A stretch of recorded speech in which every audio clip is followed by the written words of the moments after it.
Hello, my name is Zach Jensen, and today I'll be presenting on the hidden costs of organizational dishonesty.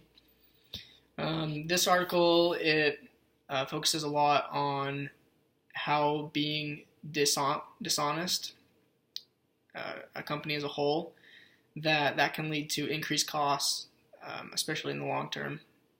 And so we've seen recently that uh, in business, there are a lot of inherent incentives for people to act unethically and dishonestly. For example, there was Wells Fargo who's creating fake bank accounts to reach production goals.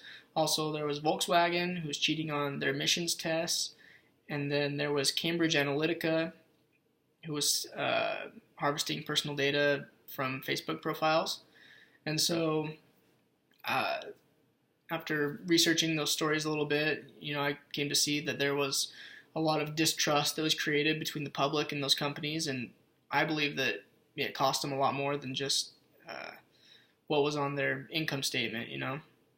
And so, in this article, it talks a lot about short-term and long-term effects of, the different actions, unethical actions that occur in business. And so the author also talks about malignancies, which are the outcomes of these actions and how they occur and what can be done to prevent them.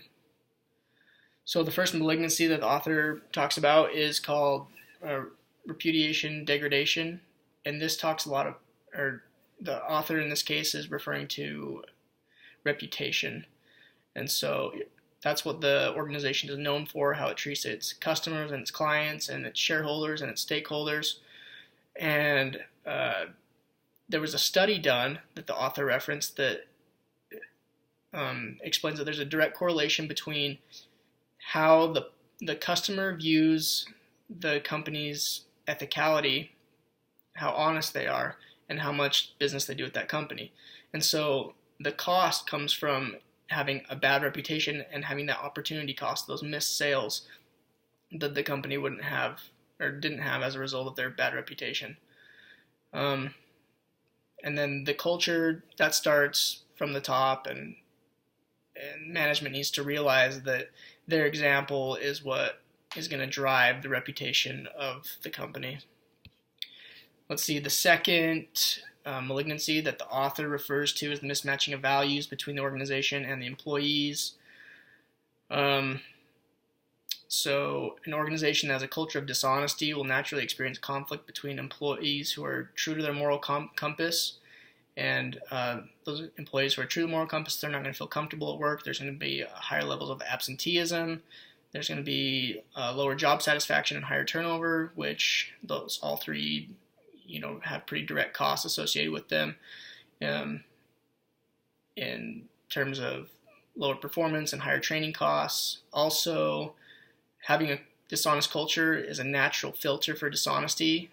Or if you hire honest and dishonest employees, the honest employees aren't going to stick around, and you're going to be left with those dishonest employees, and the cycle is going to keep on repeating itself, and pretty soon you're going to have an organization full of dishonest employees.